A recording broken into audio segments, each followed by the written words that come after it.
지난주에는 여리고에 관한 말씀을 나눴습니다. 여리고는 밤의 성읍, 달의 성읍이라고 하는 뜻을 갖고 있습니다. 우리 여호수아이신 예수님께서 여리고를 점령하시고 흑암에 속한 성읍을 빛의 나라로 옮겨주셨어요. 이 여리고는 바로 우리를 가리키는 것입니다. 우리는 원래 흑암에 속한 자들이었는데 주님께서 우리에게 찾아오셔서 우리를 점령하시고 우리를 빛의 나라 안으로 옮겨주신 것입니다. 그런데 이 여리고가 점령된 것은 평일에 6일 동안 여리고성을 한 바퀴씩 돌고 7일째 되는 날은 7바퀴를 돌고 외칠 때 이 여리고가 무너지게 되었죠. 이스라엘 백성들이 여리고성을 돌 때 구성을 보게 되면은 제사장이 있었고 무장한 자들이 있었고 백성들이 있었어요. 그리고 가운데 언약궤가 있었습니다. 그러므로 우리는 언약궤가 되시는 예수 그리스도와 함께 제사장으로서 돌고 백성으로 돌고 무장한 자로 돌아야 된다라고 하는 뜻입니다. 제사장들은 양각 나팔 7개를 잡고 불었습니다. 양각 나팔은 복음의 나팔인 것이죠. 이 복음의 나팔로 여리고가 무너졌으니 이 여리고는 물리적인 성읍이 아니라 바로 우리 자신인 것을 다시 한 번 더 보여주고 있는 것입니다. 무장한 자들은 어떤 사람이었습니까?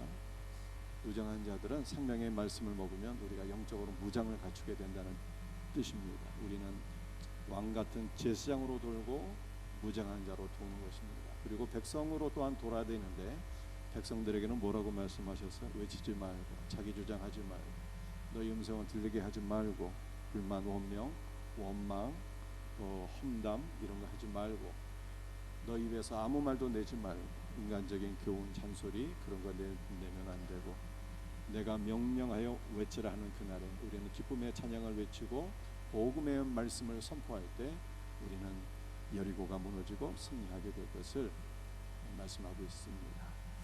여러분들 여리고가 무너질 때 이 여리고를 나중에 재건한 분이 있는데 시엘이 재건했죠. 시엘은 생명의 하나님 우리 구주 예수 그리스도께서 우리를 점령하시고 또 우리를 새롭게 세우셨다 이렇게 말씀하고 있는 것입니다. 예수님 우리를 점령하시고 우리를 완전히 새롭게 세우시기 위해서 저주를 받으셨는데 그분 자신이 저주를 받아 십자가에 죽으십니다. 이것을 말씀하고 있는 것입니다.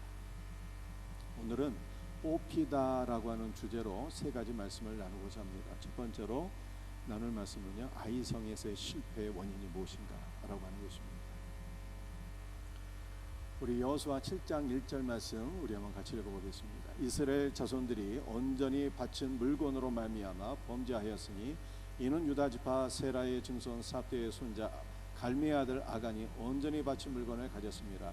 여호와께서 이스라엘 자손들에게 진노하시니라. 이스라엘이 여리고에서는 대성을 거두게 됐는데 아이성에서는 패배하게 되죠. 그 패배의 원인이 무엇이었습니까? 그것은 하나님께 온전히 바친 물건을 아간이 훔쳤기 때문에 몰래 가졌기 때문에 패배하게 되었어요. 여러분들 하나님 앞에 여리고성의 모든 것들을 진멸하고 다 바치게 되었잖아요. 무엇이 진멸되었고 무엇이 바쳐지게 된 것입니까? 남녀노소와 소와 양과 나귀를 칼날로 멸하고 하나님께 바쳤어요. 이 칼은 물리적인 칼이 아니라 말씀의 칼을 의미하는 것이죠. 남녀노소와 그리스도의 우양인 우리 모두를 말씀의 칼날로 그리스도께서 멸하시고 하나님께 바쳤는데 그리고 은과 금은 불러서 정화하고 정결하게 되어서 하나님께 다 바치게 되었는데 그만 아간이 하나님께 바친 것을 몰래 도둑질한 거예요. 그러니 하나님의 저주가 임해서 아이성에서 이스라엘이 패배하게 되었다라고 말씀하고 있습니다. 아이성으로 올라갔는데 이스라엘 백성들이 승리하기는커녕 36명이 죽게 되었고요. 36명이 죽는 바람에 이스라엘 백성들의 마음이 다 물같이 녹아서 두려움에 빠지게 되었다. 이렇게 말씀하고 있습니다. 여러분들 아간은 구체적으로 무엇을 훔쳤을까요? 여리고성에서 하나님께 바쳐진 것 가운데 훔친 그 내역을 보니까 세 가지를 훔쳤어요. 우리 여호수아 7장 21절 말씀 한번 읽어보겠습니다. 시작. 내가 노력한 물건 중에 시날산의 아름다운 외투 한 벌과 은 200세겔과 그 무게가 50세겔 되는 금덩이 하나를 보고 탐내어 가졌나이다. 세 가지로 두둑질했는데요. 첫 번째로는 시날산의 아름다운 외투 한 벌을 훔쳤습니다. 이 시날산은 우리가 한 번쯤 이름을 들어보았을 만한 그 나라가 있는데 바벨론이라고 하는 나라가 있거든요. 그 이스라엘 저 북쪽에 있는 것이죠. 메소포타미아 강을 넘어서 저 북쪽에 있는 나라인데 이 시날산은 바로 바벨론에 있는 산인 것입니다. 그러므로 바벨론산 명품 외투 한 벌을 아간이 훔쳤다라고 하는 것입니다. 오늘날로 하면은 저 이탈리아에서 온 최고급 명품 외투 한 벌인 것이죠. 그런데 성경에서 이 외투라 하는 것은요, 자신을 드러내기 위한 신분, 사회적인 신분, 지위 이런 것을 의미하는 것입니다. 여러분도 오늘날도 명품을 거치시는 분들이 그런 마음 아니겠습니까? 나 이런 사람이야 하고 자기를 가시하기 위해서 명품을 입잖아요. 성경도 그 비슷한 의미입니다. 아간이 자기의 신분과 지위를 가시하고 싶은 욕망에 빠져서 시날산 아름다운 외투 한 벌을 훔쳤다 이렇게 말씀하고 있어요. 두 번째로 훔친 게 있습니다. 은 200세겔을 훔쳤어요. 은 200세겔은 어느 정도 되는 돈일까요? 은 한 세겔은 노동자 4일에 해당되는 품삯이에요. 그러니까 하루 노동해서 한 10만 원 벌 수 있다고 하면 은 한 세겔은 40만 원이 되는 것이죠. 그런데 아간은 은 200세겔을 훔쳤거든요. 이것을 다시 환산하게 되면은 한 8천만 원에 해당되는 큰 돈을 도둑질한 것입니다. 그 다음에 세 번째로 훔쳤는데 금덩이 하나를 훔쳤어요. 근데 원문을 보게 되면은 금덩이가 아니라 금의 혀 이렇게 되어 있습니다. 여러분들 금의 혀라고 하는 것은 무엇을 의미하는 것일까요? 여러분들 우리가 사용하는 그 사자성어 가운데서도 금과 옥조라고 하는 단어가 있지 않습니까? 금이나 옥처럼 매우 귀하고 가치가 있는 교훈을 의미하는 것입니다. 금과 옥조라고 하는 단어가 그 매우 가치가 있는 교훈, 이걸 달리 말하게 되면 오늘날 또 다시 표현하게 되면요, 금덩이처럼 매우 가치가 있는 어떤 지적인 재산권을 의미하는 거예요. 그런데 이 세 가지는요, 오늘날 우리가 살아가면서 매우 필요한 것들입니다. 사회적인 신분, 지위, 자기 자신을 과시할 수 있으니까 이거 있으면 얼마나 좋겠습니까? 또 돈도 필요하죠. 그 다음에 머리도 똑똑해서 지적인 재산권을 갖고 있으면 그 저절로 막 수입이 생기고 얼마나 좋겠어요. 이런 것을 아간이 도둑질했다 이렇게 말씀하고 있어요. 그런데 문제는 아간이 우리의 삶에 꼭 필요하다고 생각되는 세 가지를 도둑질했는데 문제는 이스라엘이 아이성에서 패배했다라고 하는 것입니다. 여러분들 이것은 무엇을 교훈하고 있는 것입니까? 명품 외투, 돈, 직접 재산권 이런 거 필요할지 모르겠지만 그러나 하나님께는 이러한 것으로는 우리가 인정을 받을 수가 없다는 뜻입니다. 여러분들이 아무리 사회적인 지위가 높고 돈이 많고 머리가 똑똑해서 어떤 지적인 재산권을 갖고 있다 할지라도 예수님이 없으면 생명이 없는 것이고 예수님이 없는 자들은요 잠시 있다가 없어질 수증기와 불과하다, 수증기와 수증기에 불과하다 라고 말씀하고 있는 것입니다. 그러므로 우리는 무엇을 사모하며 얻어야 되는 것입니까? 외투나 돈이나 지적인 재산권이나 이런 것이 아니라 정말 우리의 생명이 되시고 우리로 하여금 승리의 길로 이끌어 주시고 하나님 앞에 참된 자녀로 인정받게 하시는 주 예수 그리스도를 사모하고 그를 얻기에 힘써야 된다라고 성경이 말씀하고 있는 것입니다. 이와 같은 은혜가 있기를 주의 이름으로 축복합니다. 이스라엘 백성들은 아이성에서 패배했어요. 뭐 때문에 패배했을까요? 여호수아 7장 3절과 4절 말씀을 함께 같이 읽도록 하겠습니다. 여호수아에게로 돌아와 그에게 이르되 백성을 다 올라가게 하지 말고 이 3,000명만 올라가서 아이를 치게 하소서. 그들은 소수이니 모든 백성을 그리로 보내어 수고롭게 하지 마소서 하므로 백성 중 3,000명을 데리고 올라갔다가 아이 사람 앞에서 도망하니.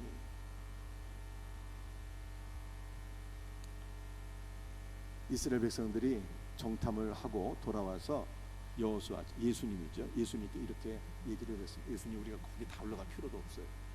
우리가 가보니까 아이성 사람은 너무 소수입니다.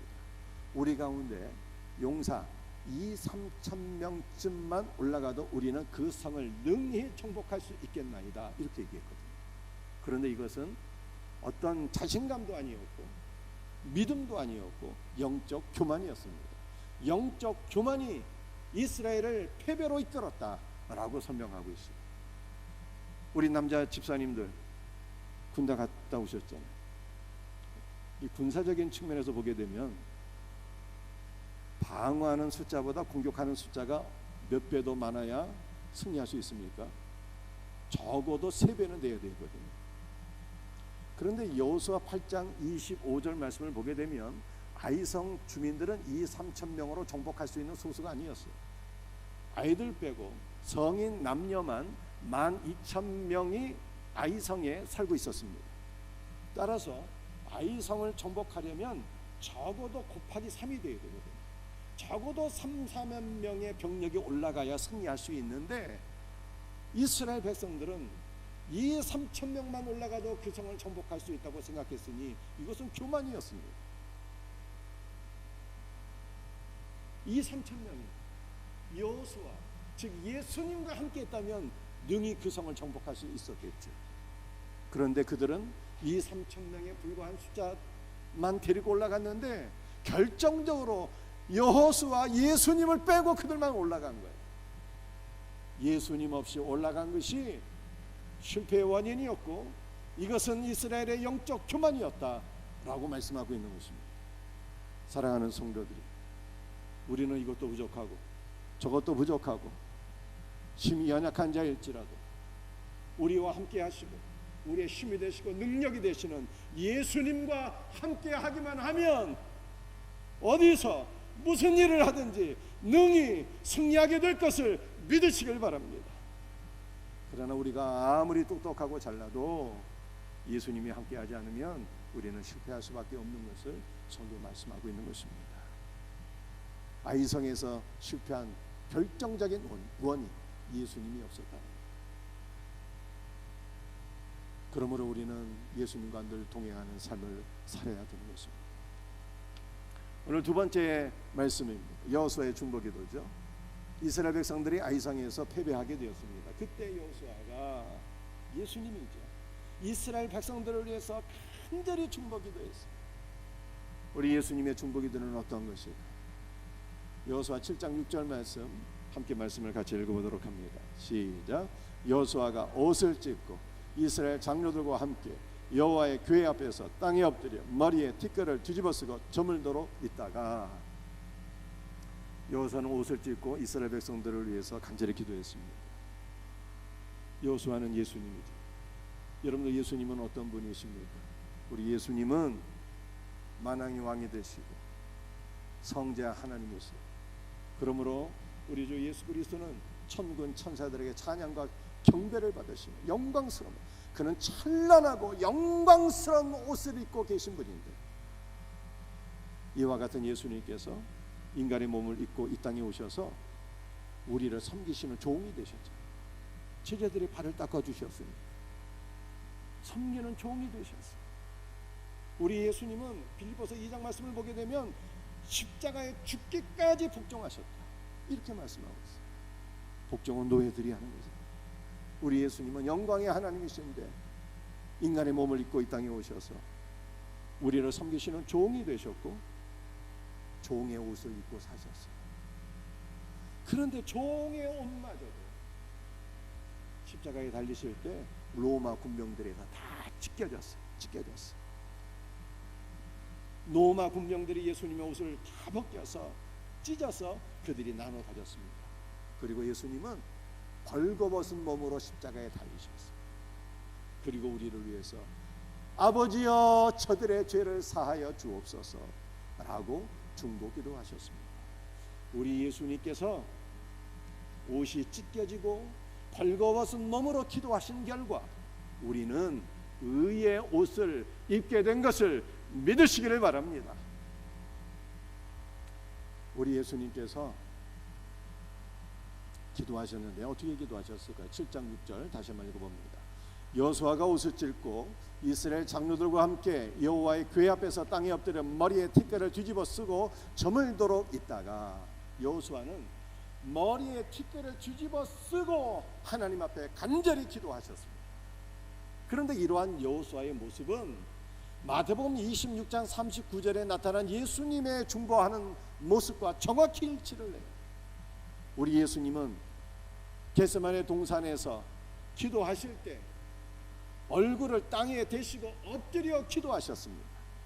여러분들, 이스라엘은 두 계절이 있는 거예요. 우기와 건기로 나뉘어지게 됩니다. 건기는 비가 전혀 안 와요. 땅이 메마르게 됩니다. 그런데 예수님께서 십자가 지시기 전에 겟세마네 동산에서 기도하셨는데 그때는 건기였어요. 땅이 바싹 메말랐습니다. 그러니 예수님께서 얼굴을 땅에 대실 때 흙먼지가 얼마나 많이 날렸겠어요.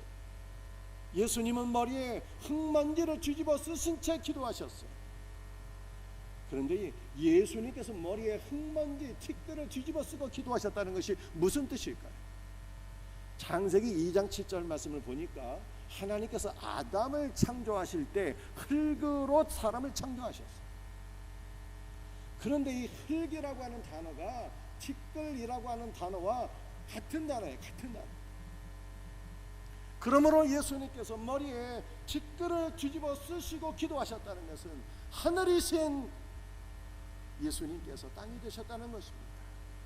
하나님이신 예수 그리스도께서 심히 낮아지셔서 인간이 되셨다는 뜻입니다. 그래서 예수님은 온전한 하나님이 온전한 인간이시죠. 예수님께서 우리처럼 인간이 되셨다라고 하는 것은 무슨 뜻입니까? 그것은 우리의 모든 연약함을 친히 다 체휼하시고 우리의 연약함을 온전히 공감하시며 우리를 위하여 긍휼의 마음으로 기도하신다라고 하는 것을 가리키는 것입니다. 사랑하는 성도들이, 여러분에게 육체의 연약함이 있으십니까? 예수님이 다 경험하셨거든요. 그래서 우리의 몸이 아플 때 우리 예수님은 긍휼의 마음으로 우리를 위해서 기도해 주십니다. 복음서에도 예수님께서 병든 자를 위해서 안수하실 때 그냥 안수해도 이 병든 자들이 다 나을 겁니다. 우리 예수님은 탄식하시며 막 속에서 애간장 끓는 그러한 마음이 있지 않습니까? 너무 사랑과 긍휼의 마음이 넘쳐서 힘탄하시며 그렇게 기도해 주셨어요. 아픔을 함께 공감하셨다는 뜻입니다. 여러분들, 마음이 연약하신 분들 혹시 있지 않으십니까? 우울함이 있고 두려움이 있고 늘 절망감이 있고, 그런데 예수님은 우리처럼 연약한 사람이 되셔서 마음의 연약함도 다 경험하셨어요. 그러므로 여러분의 마음이 무너질 때 우리 예수님은 긍휼의 마음으로 우리를 위해서 기도해 주실 것을 믿으시길 바랍니다. 여러분들, 우리 예수님은 사람이 되셨거든요. 그래서 인간관계에서 오는 모든 고통도, 가족을 부양하는 모든 어려움도 예수님 다 경험하셨어요. 그래서 우리가 가족을 부양하면서 경험하는 고통도, 어려움도, 인간관계에서 오는 모든 아픔과 상처 예수님 다 알고 계세요. 우리의 모든 연약함을 주님께 고백하며 기도하게 될 때 우리 예수님은 참으로 우리의 연약함을 함께 아파하시며 긍휼의 마음으로 우리를 품으시고 기도해 주시는 분이에요. 그러므로 우리는 주 예수 그리스도의 중보기도로 날마다 새롭게 살게 될 것을 믿으시기를 바랍니다.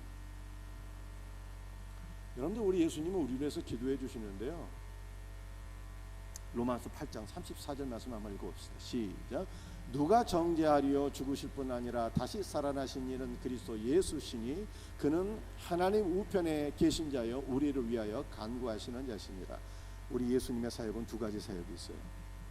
지상사역과 천상사역이 있습니다. 그런데 예수님의 지상사역과 천상사역은요 다 중보기도와 연관이 있거든요. 우리 예수님은 겟세마네 동산에서 땅에 계실 때 우리를 위해서 중보기도 하셨죠. 예수님의 중보기도로 말미암아 우리는 죄사함과 구원을 받은 것입니다. 그런데 예수님은 죽으시고 부활하시고 승천하셔서 지금도 하늘 보좌 우편에서 우리를 위하여 간구하고 계신다, 이렇게 말씀하고 있어요. 이것은 그리스도의 천상사역을 의미하는 것입니다. 그리스도의 천상사역은 우리를 위해서 중보기도하시는 사역이에요. 예수님의 중보기도로 말미암아 우리는 이 땅에서 살고 있지만 하늘 지성소 안으로 들어가며 하늘의 은혜와 생명을 누리게 되고, 그리스도의 중보기도 까닭에 우리는 단순히 구원받는 자가 아니라 열매 맺는 삶으로, 이기고 승리하는 삶으로 나가게 될 것을 믿으시길 바랍니다. 여러분들 이번 한 주간도 우리 예수님께서 우리를 위해서 기도하신다는 것을 기억하시고 그리스도의 중보기도를 힘입어서 승리하는 성도, 열매 맺는 성도 되기를 예수님의 이름으로 축복합니다. 여러분들 예수님의 중보기도를 한 가지 더 우리 살펴볼 수 있도록 원합니다. 우리 예수님은 옷을 찢고 기도하셨고요, 머리에 티끌을 뒤집어 쓰고 기도하셨고요, 슬픔 가운데 눈물로 기도하셨어요. 그런데 7장 6절에 나와 있는 슬프도소이다, 슬픔 가운데 눈물로 기도하신 예수님의 모습을 보여주고 있는데, 이 말씀은 히브리서 5장 7절에 나타난 말씀과 정확히 일치하는 거예요. 히브리서 5장 7절 말씀 우리 한번 같이 읽어보겠습니다. 그는 육체에 계실 때 자기를 죽음에서 능히 구원하실 이에게 심한 통곡과 눈물로 간구와 소원을 올렸고 그의 경건하심으로 말미암아 들으심을 얻었느니라. 여러분들 우리 예수님 어떤 분이실까요? 예수님은 생명 그 자체이시거든요. 그렇기 때문에 예수님은 죽을 필요도 없고 사실은 죽을 수도 없는 분이에요. 그런 분이 우리를 위하여 우리 대신에 죽으셨어요. 그리고 기도하셨는데 자기를 죽음에서 능히 구원하실 이에게 심한 통곡과 눈물로 기도하셨습니다. 이것은 우리를 죽음에서 능히 구원하실 이에게 심한 통곡과 눈물로 기도하셨다는 뜻입니다. 예수님께서 우리를 위해서 기도하실 때 심한 통곡과 눈물로 간구와 소원을 올리셨다 그러잖아요. 여러분들 간구라고 하는 단어는요, 직접적인 친분 관계가 없지만 모든 사람을 위해서 중보 기도하는 것, 지속적으로 모든 사람을 위해서 중보 기도하는 것, 이게 간구예요. 소원은 나하고 특별한 친분 관계에 있는 모든 사람, 예를 들어서 예수님은 제자들이 되겠죠. 우리로 하여금, 우리로 따지게 되면 우리 가족들, 우리 성도들이 되겠죠. 그래서 예수님은 모든 을 위해서 간구, 특별한 친분 관계에 있는 자들을 위해서 소원을 드리셨는데, 예수님께서 이처럼 중보 기도하실 때 심한 통곡과 눈물로 기도하셨다, 이렇게 말씀하고 있습니다. 사랑하는 성도들이, 우리는 어떻게 구원을 받게 되었을까요? 우리는 우리의 눈물로 구원받은 것이 결단코 아닙니다. 인간의 눈물은 악어의 눈물처럼 가증할 뿐입니다. 우리 예수님의 눈물의 기도, 예수님의 회개의 기도, 우리를 대신해서 죄 없는 분이 회개하시고 눈물로 기도하심으로 저와 여러분이 구원받게 된 것을 믿으시기를 바랍니다. 오늘 세 번째 파트인데요, 이 말씀이 제일로 중요한 거예요. 이 말씀 잘 들으셔야 됩니다. 제가 번호 읽으면 여러분이 내용을 한번 크게 읽으시길 바랍니다. 3. 아멘. 이게 놀라운 복음입니다. 여호수아 7장 24절 26절 말씀을 보니까 하나님께 바쳐진 것을 몰래 훔친 아간으로 인해서 이스라엘 패배하게 되었을 때 여호수아가 중보기도를 했고요. 그 다음에 여호수아가 아간에 속한 모든 것을 악어 골짜기로 이끌고 가서 심판을 선언하자 이스라엘 백성들이 아간을 돌로 쳤어요. 여러분들 돌이라고 한 단어는 이미 제가 설명을 드렸습니다. 돌이 무엇입니까? 저 길가에 돌아다니는 이 짱돌 그런 거 의미하는 게 아니라 돌이라고 하는 단어 자체가 성경에서는요, 아버지의 아들입니다. 예수님을 가리키는 거예요. 아간이 돌에 의해서 침을 당한 거예요. 예수님에 의해서 죽게 되었다는 것입니다. 여러분들, 아간은 바로 우리 자신을 가리키는 것이기 때문에 우리 자신이 예수 그리스도에 의하여 우리의 옛사람이 죽게 되었다라고 하는 것을 말씀하고 있는 것입니다. 아간에 속한 모든 물건들도 불로 태워지고, 아간의 탐심과 아간이 도적질한 모든 것들 다 불로서 정화가 되었어 하나님께 바쳐지게 되었어. 그리고 아간 위에 돌 무더기를 크게 쌓아놓게 되었습니다. 여러분들, 돌이 무더기가 되었잖아요. 그리스도의 무덤을 가리키는 것입니다. 그런데 그리스도의 무덤 안에 누가 들어가 있습니까? 아간이 들어가 있잖아요. 예수 그리스도의 죽음 안에 아간이 종결되었다, 아간이 온전히 점령되었다 라고 하는 것을 말씀하고 있는 것입니다. 여러분들, 그리스도의 죽음 안에 우리도 종결되었습니다. 우리의 옛사람이 죽게 되었고 우리는 오직 그리스도 안에 잠겨진 자로 살게 된 것입니다. 여러분들, 우리 여호수아의 구조는 이미 제가 말씀을 드렸어요. 1장에서 5장까지는 약속의 땅을 차지하기 위한 준비입니다. 6장에서 12장까지는 가나안 땅의 정복이에요. 첫 번째 성이 여리고 성인데 이 성이 점령을 당하게 되었습니다. 여리고 성은 바로 우리 자신인 것을 말씀하고 있어요. 7장에서는요, 아이성에서 패배하게 되었는데 패배의 원인 되었던 아간이 돌로 쳐서 죽임을 당하게 되었습니다. 아간은 우리 자신을 가리키는 것이거든요. 그러므로 성경은요, 그리스도께 점령을 당해야 될 것들에 대해서 말씀하고 있는데 바로 여호수아와 아간, 즉 우리가 예수 그리스도에 의해서 점령을 당해야 될 것을 말씀하고 있는 것입니다. 마지막 성경 보세요. 이 말씀 잘 들으세요. 우리 여호수아 7장 15절 말씀 한번 같이 읽어보겠습니다. 시작. 온전히 바친 물건을 가진 자로 뽑힌 자를 불사르되 그와 그의 모든 소유를 그리하라. 도대체 누구 때문에 아이성에서 패배했는가를 알기 위해서 제비뽑기를 했어요. 그랬더니 마침내 유다 지파, 세라의 중손 아간이 뽑히게 됩니다. 이걸 뽑혔다라고 하는 단어가 선택을 받았다라고 하는 것입니다.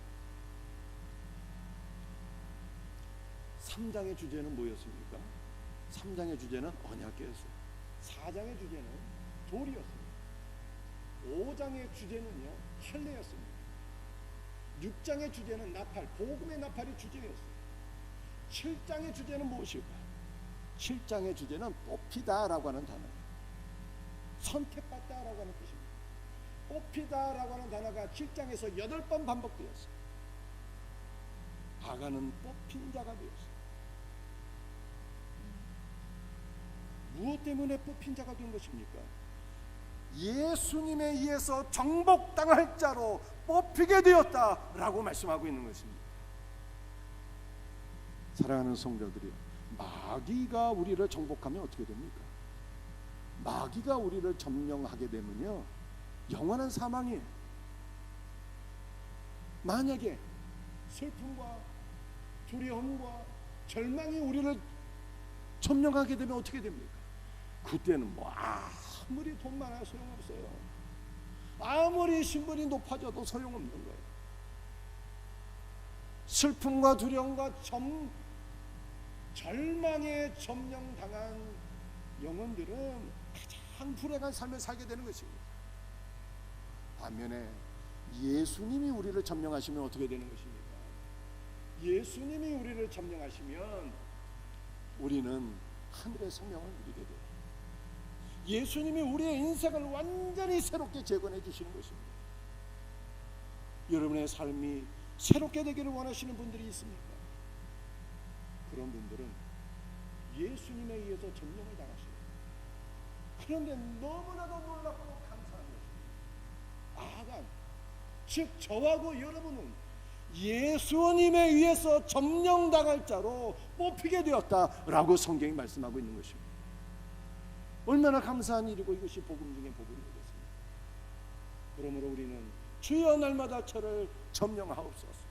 우리의 가정도 주님께서 온전히 점령하시고 생명샘교회 나라와 민족과 한국교회와 온 세계 천하만국을 주 예수께서 점령하시고 예수 그리스도의 생명으로 채워주시고 우리를 온전히 새롭게 재건하옵소서 라고 기도하셔야 되는 거예요.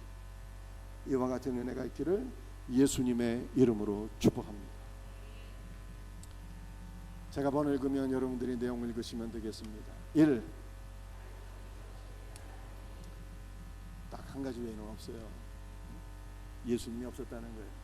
신분이 있어도 안 되고 돈이 있어도 안 되고 지적 재산권이 있어도 안 되고 무엇이라도 안 된다는 거예요. 예수님 없으면 하나님께 인정받을 수가 없고 승리할 수가 없어요. 2. 예수님의 중보기도 때문에 우리는 사는 거예요. 옷을 찢기시고 벌거벗은 몸으로 십자가에 달리시고 우리를 위해서 기도해 주신 주님 때문에 우리는 의의 옷을 입게 되었고 예수님께서 지극히 낮아지셔서 사람이 되셔서 우리는 사람이신 그리스도께서 우리의 연약함을 다 친히 긍휼히 경험하시고 긍휼히 여기시며 우리를 위해서 기도하시니 우리가 승리하게 된다 이렇게 말씀하고 있어요. 3. 복음 중에 복음이 예수님께 점령당한 자들의 저와 여러분 이 소망을 갖고 날 기도하며 살 수 있기를 주의 이름으로 축복합니다.